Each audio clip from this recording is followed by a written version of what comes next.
नमस्कार दोस्तों, मैं बिहारी बाबू हेमराज, बड़े को प्रणाम और छोटे को शुभ प्यार। दोस्तों, हम ट्रेन में सफ़र करते हैं, जब हम जनरल बोगी में बैठते हैं या रिजर्वेशन में बैठते हैं, तो क्या ट्रेन के अंदर के चीज़ों को हमें खाना चाहिए या क्या ट्रेन के अंदर के चीज़ों को, सामानों को क्या मुझे खरीदना चाहिए, यानी हम लोग को खरीदना चाहिए या नहीं, इस पर आज हम बात करेंगे। दोस्तों, इस वीडियो को थोड़ा सा स्किप मत कीजिएगा, क्योंकि इस वीडियो को आप देखेंगे तो कुछ ना कुछ आपको जरूर सीखने को मिलेगा। तो चलिए दोस्तों, हम यहां चलते हैं। आप यहां पर देख सकते हैं कि ट्रेन के अंदर का ये चीज है दोस्तों, यानी ट्रेन के अंदर में जो आते हैं, एक व्यक्ति जो आपका ऑर्डर लेता है, वो ट्रेन के अंदर में कम से कम, अगर इस खाने का अगर मैं प्राइस बताऊं तो 250 से 300 प्राइस होता है दोस्तों। मगर इसके अंदर जैसे ही आप ट्रेन के अंदर बैठते हैं, खाना ऑर्डर देते हैं, तो उसमें आपको साथ हो सकता है जलफरोशी, यानी आपके साथ बहुत बड़ा हादसा हो सकता है दोस्तों। तो चलिए हम आपको बताते हैं। आप यहां पर देख सकते हैं, ये ट्रेन में रहने वाला व्यक्ति है जो खाना के ऑर्डर देता है और कुछ सामानों को बेचता है। जो दोस्तों, यहां पर आप देख सकते हैं पूरा सजा धजा एक साधारण जो डिश होता है, कम से कम 120 रुपया का होता है दोस्तों। तो चलिए हम आपको ये बता दें कि कैसे फर्जी लोगों से हम लोगों को बचना है। ये व्यक्ति है जो आप देख सकते हैं कि इस ड्रेस में है, उसके बाद कुछ और अलग ड्रेस में भी होते हैं दोस्तों, जैसे ब्लू कलर में भी होते हैं और अलग अलग कलर के ड्रेस इनका होता है दोस्तों। जैसे ही कुछ लोग ऐसे आएंगे और आपसे ऑर्डर लेता है कि दोपहर का खाना, शाम को खाना, इस तरह से 2 टाइम में आएंगे, तो सोच लीजिए। और अगर आपका सीट नंबर बुक करता है और आप उससे पूछते हैं कि खाना कितना का है, तो 120 रुपया का, या आप शाकाहारी है या मांसाहारी, तो आपको ये व्यक्ति आपको बताएगा दोस्तों। जैसे ही आपको बताता है, आपको पसंद आता है, तो 120 रुपया का जो डिश होता है वो आप उसे कहते हैं कि ये ऑर्डर ले लो, और आपका सीट नंबर बुक करके चला जाता है, और दोपहर या शाम को जिस समय आप ऑर्डर किए होंगे उस समय ये खाना देने आता है दोस्तों। अब जैसे ही देने आएगा, आपको एक खाना देगा पहले, और उसके बाद आपसे 120 रुपया लेगा। यहां तक तो सही है, मगर जलफरोशी कैसे होता है, कैसे हम ऐसे लोगों से बच सकते हैं? तो इस तरह से कुछ और लोग, कलर पहने हुए लोग आएंगे व्यक्ति, और आपसे बोलेगा क्या दोपहर का खाना, शाम का खाना, दोपहर का खाना, शाम का खाना, इस तरह से बोलते हुए आएगा। यानी दोपहर तो दोपहर में बोलेगा, शाम तो शाम को खाना दोस्तों, इस तरह से वो बोलेगा, और वो भी कलम कॉपी पर लिखते हुए नजर आएगा दोस्तों। और वो आप जब शाम का खाना बुक करते हैं तो आप पूछिएगा कि शाम को कितने बजे, तो 6 बजे दोस्तों बताएगा दोस्तों। खाना का रेट क्या है, तो 250, 200, 300 और 120 रुपया भी बताएगा। जो ट्रेन में जो होता है खाने पीने की सामान, यानी इस फुल डिश का वही चीज ये भी बताता है, जस्ट इसी के जैसा बताता है। और वो क्या करेगा, पहले आपसे पैसा ले लेगा कि ठीक है, पैसा आप मुझे पहले दे दीजिए, शाम को आपको हम दे देंगे। वो भी आपका सीट नंबर नोट करता है, और जब शाम को 6 बजता है, 7 बज जाता है, 8 बज जाता है, मगर इस तरह का व्यक्ति आपके पास आता ही नहीं है। वो जानते हैं, क्योंकि वो जलफरोश आपके साथ कर दिया, वो आपका पैसा लेकर भाग गया दोस्तों। तो ऐसे लोगों से बचना है। पहले पैसा नहीं देना है, पहले अपना डिश मंगाना है खाने के लिए, और उसके बाद आप ऑर्डर कीजिए, यानी उसे आप पैसा दीजिए। चलिए हम आगे बढ़ते हैं। इस तरह से लोगों से बच सकते हैं। अब यहां पर देख सकते हैं दोस्तों कि ट्रेन के अंदर ये व्यक्ति बेच रहा है चना, यानी बाल्टी में, या रसगुल्ला बेच रहा है, या उसके बाद काला जामुन बेचता है दोस्तों।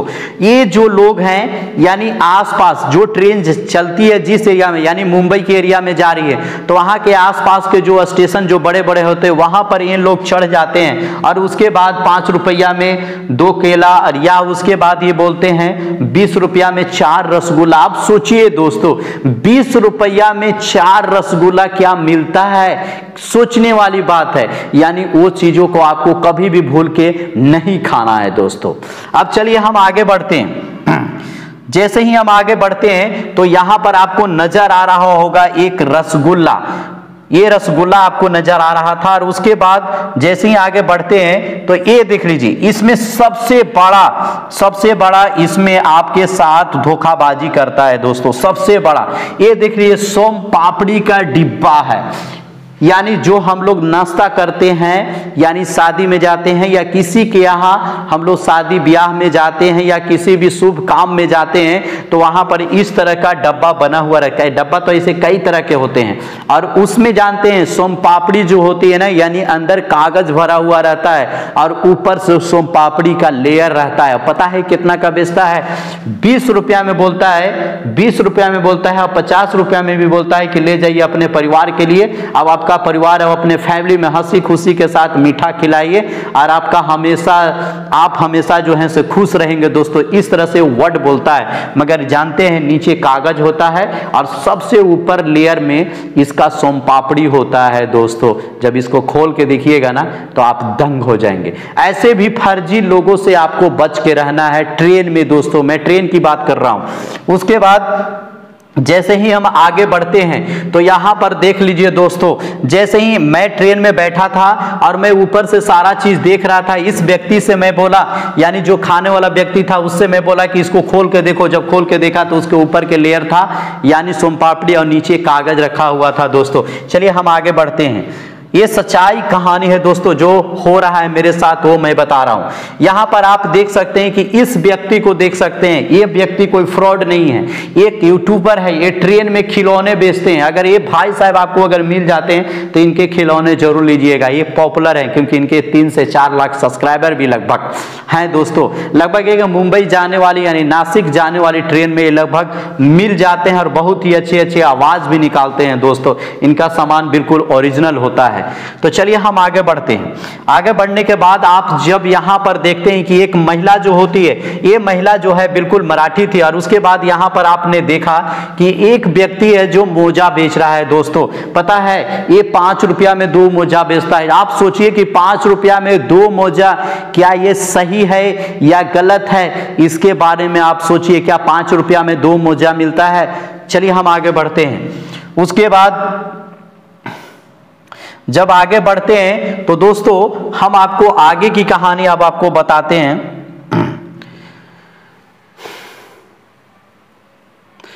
देखिए दोस्तों, यहां पर जब आगे बढ़ते हैं तो आपको चना बेचने वाला मिलता है, और उसके बाद साथ में एक चीज और मैं आपको बताने वाला हूं। मैं एक चीज और यहां पर मैं बताने वाला हूं दोस्तों। जैसे में ये देख रहे हैं दोस्तों, इन लोग जो सामान बेचते हैं, यानी कलम बेचने वाला होता है या कॉपी बेचने वाला होता है या लेदर, यानी कहने का मतलब पर्स बेचने वाला होता है, या कोई भी सामान अगर रेल के अंदर अगर वो बेचने वाला है, यानी आपके ट्रेन जिसमें बैठे हुए हैं उस डब्बे के अंदर अगर बेचने वाले हैं, तो कभी भी भूल के 500 का नंबरी, 100 का नंबरी, 200 का नंबरी और 2000 का नंबरी कभी मत नहीं देना दोस्तों। नहीं तो आपका 2000 का जो नोट होगा ना, या 100 का नोट होगा ना, या 500 का नोट होगा ना, आपको नहीं मिलेगा। क्यों? क्योंकि ये इंतजार करेगा कि कब ट्रेन रुके और मैं वहां से भाग जाऊं, या ये इंतजार करेगा कि मैं जितना जल्दी इसका नोट लेके आगे चल जाऊं। अगर उसके पास पूरा भीड़ हो जाता है, अगर ये सस्ते में चीज बेचता है, उसके साथ पूरा भीड़ हो जाता है दोस्तों, तो आप वहां पर सचेत रहना है। आपको वो दूसरे को चीजों को देते रहेगा, यानी 20 रुपया में बेच रहा है तो लोग 20 रुपया को आगे वो चेंज करते जाएगा, मगर 2000 और 500 के जो नोट दिए हैं उसको पर वो ध्यान नहीं देगा। और इसी बीच क्या होगा कि जैसे ही ट्रेन रुकती है वो जल्दी से उतर जाता है, या स्टेशन पर जैसे ही ट्रेन रुकती है वो जैसे ही ये सेलर अंदर घुसता है यानी ट्रेन के अंदर, उसी समय वो 20 रुपया में दूगो, 20 रुपया में दूगो ऐसे करने लगता है। वो आपको लगता है कि ये सस्ता चीज है। आप 2000 रुपया का नोट दे दिए हैं तो आपके नोटों को वो जल्दी चेंज नहीं करेगा। जो लोग आ रहे हैं कस्टमर उसको देगा जल्दी जल्दी, क्योंकि वो खुदरा दे रहे हैं 20 रुपया 50 रुपया, तो उसको जल्दी देगा। और जो मोटा रकम देते हैं उसको नहीं देगा। जैसे ही ट्रेन खुलेगी वहां से वो नीचे चला जाता है दोस्तों, यानी रेल से वो कूद जाता है और इस तरह से आपका पैसा चला जाता है, यानी आपसे फ्रॉड करता है दोस्तों। चलिए हम आपको आगे बताते हैं। जैसे ही हम आपके आगे बढ़ते हैं तो यहाँ पर एक स्टेशन है दोस्तों। यहाँ पर आप देख सकते हैं ये स्टेशन जो है ज्यादा नहीं है, आपको जाने माने स्टेशन है। ये आपका गया का स्टेशन है दोस्तों। यहाँ पर हमने शूट कर लिया था, यहाँ का हमने सीन लिया है। गया के स्टेशनों पर आप जाएंगे या कहीं भी कोई भी स्टेशनों पर जाएंगे तो जो 10 रुपया का पानी का बोतल होता है वो सीधे 30 रुपया में देता है दोस्तों। जो 5 रुपया का कुरकुरे होता है वो सीधे 20 रुपया में देता है दोस्तों। और 5 रुपया का कुरकुरे यहाँ मिलता ही नहीं दोस्तों। साथ में अलग अलग ब्रांड के यहाँ पर बहुत सारे चीजें मिलेंगे। जो समोसे 10 रुपया में होना चाहिए वहां पर स्टेशन पर वो 20 रुपया में देते हैं दोस्तों। तो अगर कहीं भी आप ट्रेन से सफर कर रहे हैं तो सबसे पहले कुरकुरू खाते हैं या चिप्स खाते हैं या कोई भी चीज आप खाते हैं या बिस्कुट खाते हैं तो सबसे पहले अपने घर से ही 100-200 का सामान आप ले लीजिए, 24 घंटा आपका आराम से कट जाएगा। अगर अपने पूरे फैमिली के साथ जा रहे हैं, बाल बच्चे के साथ अगर जा रहे हैं तो उसमें भी पूरा लेके जाओ यार, जैसे कि मैं लेके जाता हूं। पूरे कुरकुरे का डब्बा मैं ले लेता हूं ताकि मेरे बच्चे खाते रहें पीते रहें। बिस्कुट का भी मैं ले लेता हूं और कभी मैं चना भी ले लेता हूं जो मेरे अपने गांव का होता है और बच्चे को मैं रास्ते में खिलाते चला जाता हूं। इस तरह से मेरा पैसा सेव रहता है दोस्तों। मैं ट्रेन की चीजें ज्यादा खिलाने के लिए कोशिश नहीं करता हूं, स्टेशन की चीजों को मैं ज्यादा खिलाने की कोशिश नहीं करता हूं। अगर देखता हूं कि मेरे पास कुछ भी नहीं है खाने पीने के सामान तो लास्ट में मुझे लेने पड़ता है दोस्तों। मगर आप घर से जब भी निकलिए तो लेकर ही चलिए। उसके बाद जैसे ही हम आगे बढ़ते हैं दोस्तों तो आप आगे देखेंगे कि यहाँ भी आपको स्टेशन का ही एक चित्र मिलेगा यहाँ पर, यानी 6 नंबर स्टेशन पर जब मैं पहुँचता हूँ तो यहाँ पर भी आप देख सकते हैं ये सामान जितने हैं वो सारे महंगे होते हैं। ये पपीता जो बेचने वाला है ये 5 रुपया की चीज बेचने वाला 20 रुपया में बेचता है स्टेशन पर। इसके पीछे भी कारण है दोस्तों, क्योंकि यहाँ के कुछ लोग पुलिस लोग हैं, यहाँ के जो प्रशासन जो होती है उससे पैसा लेती है। किससे? स्टेशन, यानी जो बेचने वाला व्यक्ति है उससे। तो चलिए दोस्तों आज का वीडियो यही था। अगर वीडियो आपको अच्छा लगता है तो लाइक और कमेंट और सब्सक्राइब जरूर कीजिएगा। मैं आपको अच्छे वीडियो के साथ फिर हम मिलेंगे। जय हिंद, जय भारत।